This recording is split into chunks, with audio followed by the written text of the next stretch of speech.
สวัสดีค่ะพ่อแม่พี่น้องสวัสดีFCทุกท่านเนาะค่ะกลับมาพบมาพอกับเจตาพารวยคือเก่าค่ะในทางช่อง YouTube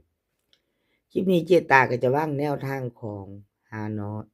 ฮานอยค่ะฮานอยมีทุกมือออกทุกมือเนาะค่ะรูด3น้อยค่ะในช่องของเจตาพารวยรูด3น้อยรอบแรกก็จะมีพิเศษ5 โมงครึ่ง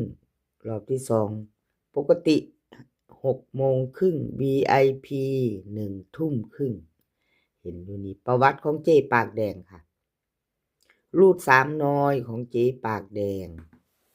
กับขอโทษขออภัย FC แนวทางของเพิ่นบ่เข้าเนาะค่ะเจ๊ปากแดงไม่เดินเนาะค่ะวันที่29หลุดไปไม่เดินไม่มาเนาะค่ะขอโทษขออภัย FC หลายๆเด้อค่ะเจ๊ปากแดงมาไปต่อมื้อนี้วันที่30ค่ะ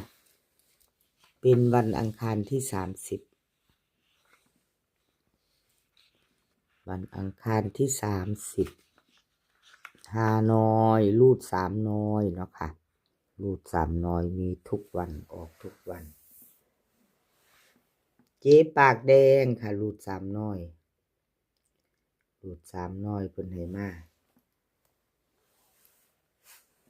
วิ่งรูดมี5กับ7ค่ะ5กับ7 2ตัว4หาง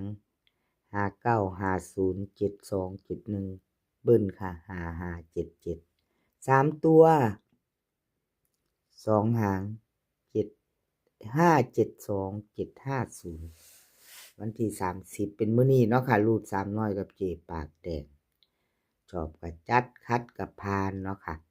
ใครจะไปรูด3น้อยกับเจ๊ปากแดงแคปหน้าจอเลขทุกตัวเอามาวางเพื่อเป็นแนวทางโปรดใช้วิจารณญาณในการรับชมเป็นอย่างสูงค่ะเป็นเพียงแนวทางเนาะค่ะรับชมรับฟัง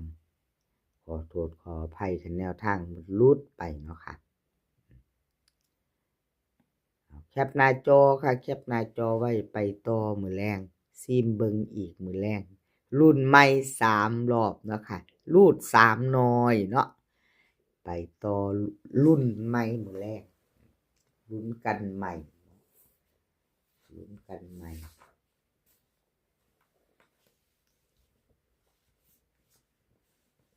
แคปหน้าจอค่ะหน้าจอเราไปแนวทางพบเก่งแนวทางพอเก่งเพิ่นเข้าไป1รอบอยู่เนาะค่ะทางพอเก่งเข้าไป1รอบเป็นรอบของปกติเนาะค่ะรอบปกติพอเก่งเพิ่นเข้าไปปกติ3ตัวบนออก437ล่าง42ของพอเก่งเข้าไป73เข้าตัวกลับเนาะค่ะแต่เป็นตัวเน้นตัวเจาะเพิ่นเป็นตัวเน้นตัวเจาะ37ฮานอย73ของแนวทางพอเก่งเป็นตัวเน้นตัวเจาะของเพิ่นค่ะก็เข้าไปรอบนึงอยู่ค่ะแนวทางพอเก่งเนาะเข้าไป1รอบเข้าไป1รอบแนวทางพอเก่งมาไปต่อไปใหม่มื้อนี้ค่ะวันที่30ไปรูด3น้อยต่อเนาะค่ะกับแนวทางพ่อเก่งรูด3น้อยต่อกับเพิ่นแคปหน้าจอใครจะไปต่อกับแนวทางพ่อเก่งเนาะแคปหน้าจอไว้ไปพิจารณาใหม่อีกมื้อแรงรูด3น้อยค่ะวิ่งรูดของพ่อเก่งเพิ่นให้4กับ8 2ตัว4หาง48 49 81 80เบิ้ลค่ะ4488 3ตัว3หาง480 484 449วิ่งรูด3วิ่งรูด3น้อย เด่นเด่นสี่กับแปดเด่นทอกันค่ะเด่นเท่ากันสองตัวสองหางค่ะ48กับ803 ตัว1 หาง480แคปหน้าจอครับให้จะไปต่อกับแนวทางพอเก่งเนาะแคปหน้าจอค่ะ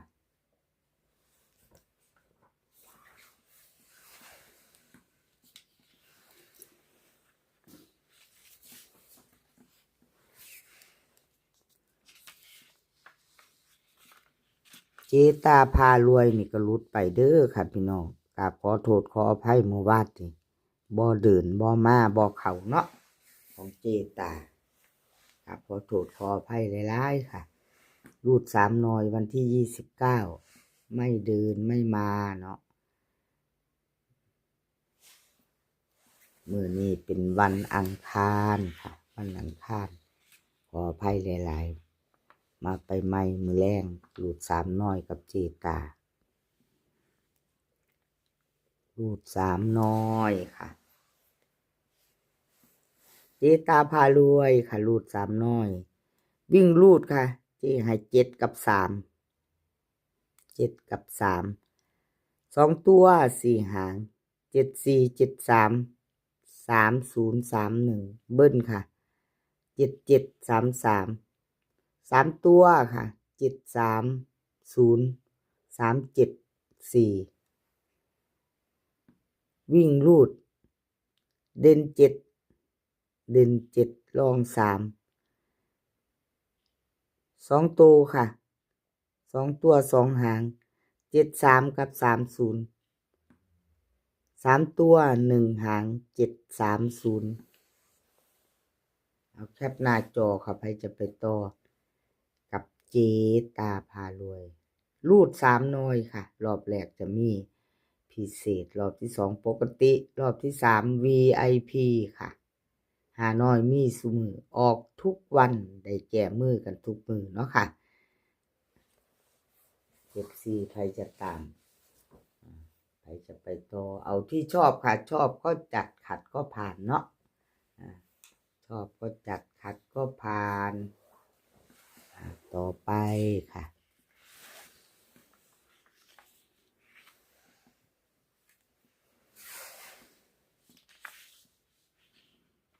ต่อไป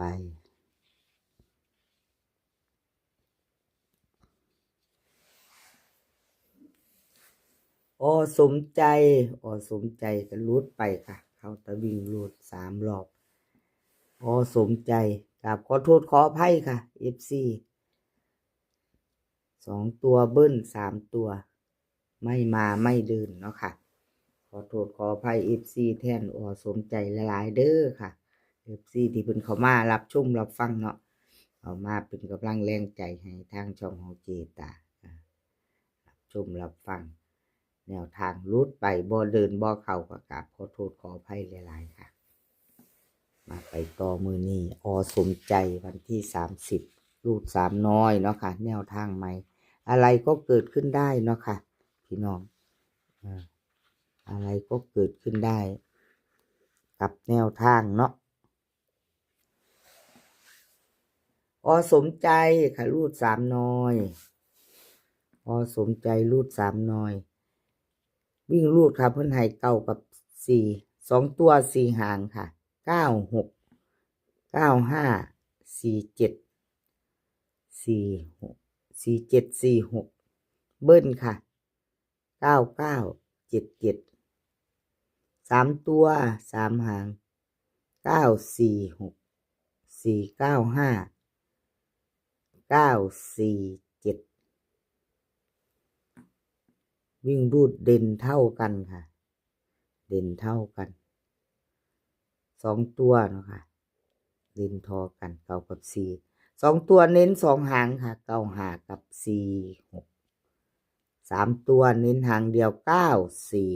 946ใครจะไปต่อกับสมใจมือแรงค่ะ5 น้อยรูด3 น้อยเนาะค่ะ